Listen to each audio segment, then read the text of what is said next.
सुभाषपा के राष्ट्रीय अध्यक्ष ओम प्रकाश राजभर ने गाजीपुर और बहराइच का नाम बदलने के लिए मुख्यमंत्री और प्रधानमंत्री को चिट्ठी लिखी है। 2017 में भी ये चिट्ठी लिख चुके हैं जब मंत्री थे सरकार में, और एक बार फिर से चिट्ठी लिखी है। बात करते हैं सर, क्या मकसद है इस चिट्ठी को लिखने का? आपने 2017 में लिखी थी, तब तो आपकी बात सुनी नहीं गई थी, तब सरकार में आप मंत्री भी थे। अब क्या जरूरत पड़ी कि इस टाइम फिर चिट्ठी लिखनी पड़ी आपको?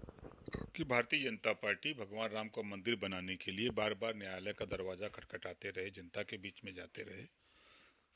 कई बार उनकी सरकारें थी, नहीं बन पाया, लेकिन फिर सरकार बनी, फिर कोर्ट से आदेश, सुप्रीम कोर्ट से आदेश हुआ, बन रहा है। तो उसी तरह हमारा प्रयास हो रहा है कि जब भगवान राम के गुरु विश्वामित्र ने उनको शिक्षा दीक्षा दी, तो विश्वामित्र जी के नाम से गाजीपुर का जिले का नाम बदल करके विश्वामित्र नगर रखा जाए। क्योंकि गुरु गोविंद दो खड़े काके लागू पाए, बलिहारी गुरु आपने गोविंद दियो बताए। हम बहराइच का नाम क्यों बदलना चाहते हैं? विदेशी आक्रमणकारी जो भारत को लूटने की नीयत से, देश को गुलाम बनाने की नीयत से आया, तो राजभर महाराजा सुहेल देव जी ने बहराइच के नानपारा मैदान चित्तौड़ा झील में वहाँ उसको नेस्तनाबूद किया। तो ऐसे वीर प्रतापी राजा के इतिहास को इतिहासकारों ने नहीं लिखा।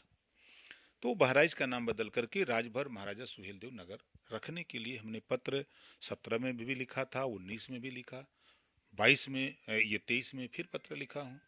तो हमारा प्रयास हो रहा है कि जो है ये इन जिलों का नाम बदल करके महापुरुषों के नाम लिखा जाए। क्या लगता है, 3 बार आप प्रयास कर चुके हैं, जब मंत्री थे उस वक्त आपने पूरी ताकत नहीं लगाई थी क्या? उस टाइम नाम तो तभी बदल जाना चाहिए था, क्योंकि सरकार में मंत्री भी थे आप उस वक्त। कि हमारा प्रयास करना अपना कर्तव्य है। अब हम बराबर लगे हुए हैं, प्रयास कर रहे हैं। आज 20 साल से हम लगे हैं, 21वां साल चालू हो गया है, तो होगा, निश्चित निश्चित होगा, हमको विश्वास है। किस पे विश्वास है, अपने आप पे कि योगी आदित्यनाथ पे और प्रधानमंत्री पे? नहीं, हमको अपने आप पे, काम पे विश्वास है। देखिए, भगवान राम का मंदिर बनाने के लिए बड़ा लंबा संघर्ष चला, और संघर्ष के बाद मंदिर बनाने की इजाजत मिली। एक और जगह का नाम बदलने की बात कही गई है, लखनऊ का नाम बदलने की बात कहा गया कि लखनपुरी नाम इसका रख दिया जाए। तो इस जो चिट्ठी लिखी गई है भारतीय जनता पार्टी के सांसद द्वारा, इससे कितना इत्तेफाक रखते हैं आप? देखिए, उन्होंने जो पत्र लिखा है वो अपने सूझबूझ से, अनुभव करके उन्होंने लिखा है। तो उनके पत्र से हम सहमत हैं, वो उनके विचार हैं, उनकी अपनी डिमांड है, हमारी अपनी डिमांड है। लखनऊ का नाम बदला जाना चाहिए आपकी नज़र में? अब उन्होंने पत्र लिखा है, तो अब तो वो मुख्यमंत्री के बस का है ना, कि सांसद और विधायक के बस का है। नहीं, तो वो तो आप सहमत हैं कि नहीं, ये पूछ रहे नहीं, हैं नहीं, कि उनके पत्र से लखनऊ का नाम बदला जाना चाहिए कि नहीं बदला जाना चाहिए, ये कह रहा है। अब उनके पत्र से तो हम सहमत हैं। जब हमारा पत्र हमने दिया है अपने विचारधारा से, वो अपना पत्र दे अपनी विचारधारा से, दोनों लोगों का एक ही काम है। स्वामी प्रसाद मौर्य ने कहा कि लखनऊ का नाम अगर बदलना है तो राजा लाखन पासी के नाम से क्यों ना हो, नाम लखनपुरी के नाम से क्यों हो? देखिए, जब ये सत्ता में रहते हैं, 4 बार बहुजन समाज पार्टी की सत्ता थी, तो सत्ता में रहते हुए इन्होंने नहीं बोला, लेकिन 40 साल से राजनीति करते हैं, 4 साल की राजनीति करने वाला पत्र भी आपको मैंने कल भिजवाया था, मिला होगा और दिया होगा। 17 में जब मैं सत्ता में था तभी पत्र लिखा। उनकी हिम्मत नहीं थी कि सत्ता में रहते हुए पत्र लिख दें। तो ये ओम प्रकाश राजभर है। सत्ता उनकी अगर सोच है, उनकी डिमांड है, तो उनको पत्र लिखना चाहिए। और खुद मुख्यमंत्री के नजदीक थे, मायावती जी के इर्द गिर्द घूमते थे। और यहाँ भी जब बीजेपी में थे तो बीजेपी के भी इर्द गिर्द नहीं, थे। वो यही तो कह रहे हैं कि इसका नाम लखनऊ ही रहना चाहिए, और अगर बदलना ही है तो इसका नाम राजा लाखन पासी के नाम से क्यों ना किया जाए, उदा देवी के नाम से क्यों ना किया जाए। कल ये बात उन्होंने कही। तो ये क्यों नहीं, सत्ता में थे तब क्यों नहीं किया, कर दिया? तब तो मालिक थे, पावर था, तो उनको कर देना चाहिए था। ये भीख क्यों मांगते हैं? अब जैसे इन्होंने पत्र लिखा है प्रधानमंत्री को कि जो रामचरितमानस में जो चौपाइयाँ हैं, 3-4 चौपाई बता रहे हैं कि इसमें महिलाओं का अपमान, पिछड़े दलितों का अपमान, तो पत्र क्यों लिख रहे हैं? आप जब गए, रामम शरणम गच्छामि, जब राम की शरण में गए, तो राम राम जब जप रहे थे, उस समय रामचरितमानस पे अगरबत्ती धूप चढ़ा रहे थे। तो आप जब गए तो आपको प्रधानमंत्री, गृह मंत्री और मुख्यमंत्री से जब मिले और संगठन मंत्री से मिले, जब टिकट मांग रहे थे अपनी बेटी के लिए और अपने लिए, मंत्री के लिए, तो आपको कहना चाहिए था कि भाई ये चौपाई से महिलाओं का, पिछड़ों, दलितों का अपमान है, इसको हटा दीजिए तब बेटी को टिकट दीजिए, इसको हटा दीजिए तब हमको मंत्री बनाइए, नहीं तो हम क्या जवाब देंगे। तब तो बोली नहीं आई। तो रामचरितमानस की उन चौपाइयों से क्या आप सहमत हैं जो स्वामी प्रसाद मौर्य ने इस चिट्ठी में लिखी हैं? उनकी चिट्ठी देखिए, साफ तौर पर इसमें लिखा है, जे बरनाधम तेली कुम्हारा स्वपच किरात कोल कलवारा। ये दूसरी चौपाई लिखी है, ढोल गंवार शूद्र पशुनारी सकल ताड़ना के अधिकारी, अधम जाति में विद्या पाए भयहूँ जथा अहि दूध पियाए। इस तरह की कम से कम उन्होंने आधा दर्जन चौपाइयाँ लिखी हैं। इन चौपाइयों से आप सहमत हैं?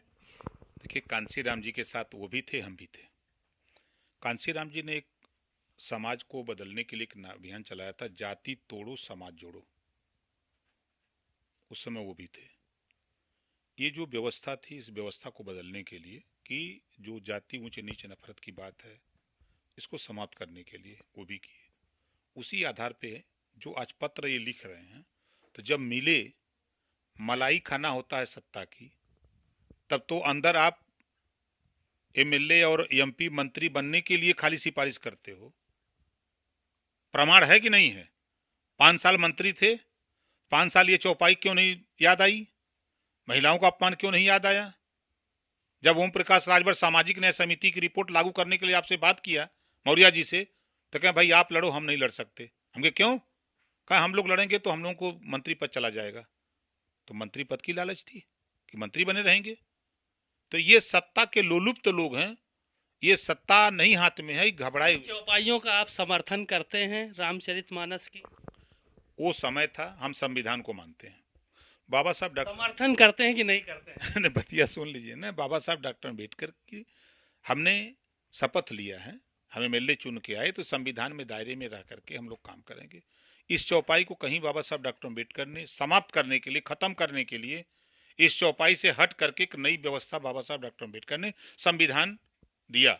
और संविधान में सबको समता, स्वतंत्रता, बंधुत्व और न्याय लिखा, सबके लिए लिखा। तब ये चौपाई कर रटने की क्या आप संविधान को नहीं मानते हो? आप संविधान के दायरे में आकर के क्यों नहीं लड़ते हो?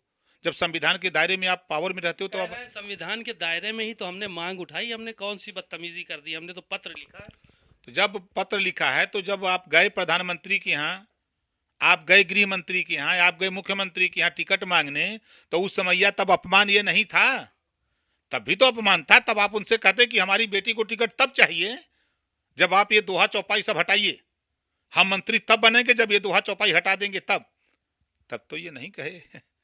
तब तो इनको लगा कि अगर ये बोल देंगे तो टिकट पे मिलेगा ना मंत्री। वो तो कह रहे हैं, हमने पूछा था तो उन्होंने कहा, हमने कहा ओम प्रकाश राजभर जी कह रहे हैं कि ये बातें उनको उस समय करनी चाहिए थी जब उन्होंने टिकट मांगा था।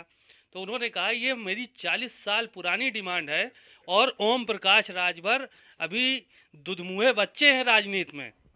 इस नाते दुधमुहे बच्चे को तो याद आ गया, दुधमुहा बच्चा को तो याद आ गया कि हमारा हिस्सा लूटा जा रहा है। 69,000 शिक्षक भर्ती पर जब हम बोल रहे थे तब ये मुस्करा रहे थे सदन में बैठ करके। 68,500 में जब हिस्सा पिछड़े दलित का लूटा गया, जब ओम प्रकाश राजभर बोल रहा था तब ये मुस्करा रहे थे, लुटवा रहे थे, बैठ के मलाई काट रहे थे। 12,460 के जब हिस्सा लूटा गया तब ये मुस्करा रहे थे। तब इनको ये सब तो याद नहीं आया। जब पिछड़ों की छात्रवृत्ति नहीं मिल रही थी तब ये मुस्करा रहे थे। जब शुल्क प्रतिपूर्ति के लिए ओम प्रकाश राजभर लड़ रहा था तब ये मुस्करा रहे थे। दो दुधमुहा बच्चे को याद आ गया कि मेरा हिस्सा लूटा जा रहा है, और 40 साल का बुजुर्ग, उसको ये ज्ञान नहीं कि हम क्या बोल रहे हैं, और दुधमुहा बच्चा बोल रहा तो हम क्यों मुस्करा रहे हैं? हम बैठ के हिस्सा लुटवा रहे हैं, वहां हिस्सा लुटवाने 5 साल गए थे। एक बात और भी उन्होंने कहा कि एक बार भारतीय जनता पार्टी की कृपा से विधायक हो गए, एक बार समाजवादी पार्टी की कृपा से विधायक हो गए। ओम प्रकाश राजभर अभी 2 दिन की राजनीति है उनकी। आप कांसीराम जी की देन है, जगन्नाथ कुशवाहा की देन है। जगन्नाथ कुशवाहा की देन है कि हरदी लग गई, कांसीराम जी की देन है कि एमएलए हो गए, मंत्री हो गए, और इधर आए तो अमित शाह जी की देन हो गई कि आप फिर मंत्री बन गए और बेटी सांसद बन गई।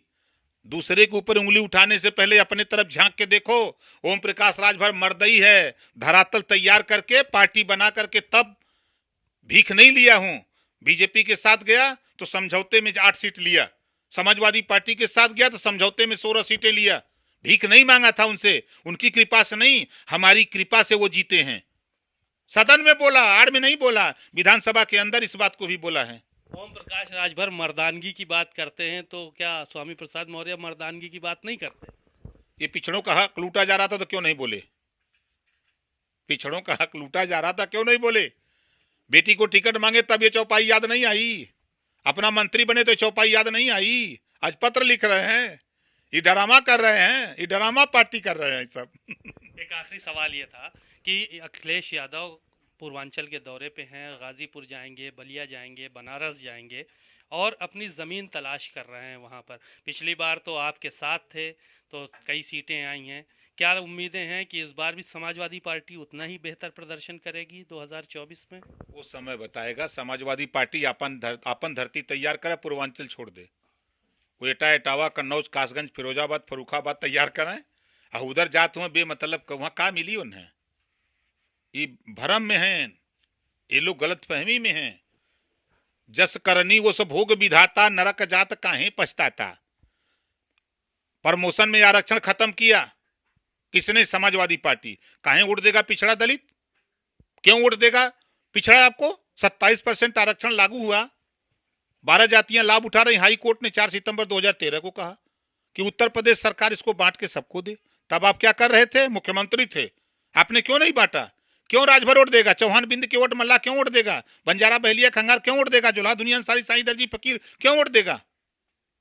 अब सब लोग समझ गए हैं कि खाली सबको गुमराह करके क्या ये मुसलमान को मुख्यमंत्री बनाएंगे? क्या किसी कोयरी को मुख्यमंत्री बनाएंगे? क्या किसी चौहान राजभर बिंद के वोट मल्ला को बनाएंगे? सरकार बनेगी तो खाली यादव जी मुख्यमंत्री बनेंगे। अरे मर्द है तो बनाओ, किसी दूसरे को ऐलान करो। ये बात तो आपको जब गठबंधन में थे तब उठानी चाहिए थी कि बहुमत आता तो चापी चापा तो होबे करता। ऐसा थोड़ा राजभर चुप रहने वाला है। हम तो राजभर का राजगद्दी प्लान आपके सामने मैंने दिया था ना, कि 1 मुख्यमंत्री 4 डिप्टी सीएम, 5 साल में 5 मुख्यमंत्री, अब 20 डिप्टी सीएम होंगे, 20 जाति के होंगे, अब 5 जाति के जो सीएम होंगे। ये ओम प्रकाश राजभर का प्लान है। बातचीत के लिए शुक्रिया। आपने सुना ओम प्रकाश राजभर जी को। उन्होंने बहुत ही बेबाकी के साथ अपनी तमाम बातें कही और साफ तौर पर यही कहा कि स्वामी प्रसाद मौर्य जब मंत्री थे सरकार में, उस वक्त उनको ये सब बातें उठानी चाहिए थी। अब प्रधानमंत्री को पत्र लिख रहे हैं, ये उनका मामला है, लेकिन जो उस समय उनको ध्यान क्यों नहीं आया जब उनकी बेटी सांसद बनी और वो खुद सरकार में मंत्री थे। कैमरामैन आशीष के साथ सीमा अब नकवी, भारत समाचार, लखनऊ।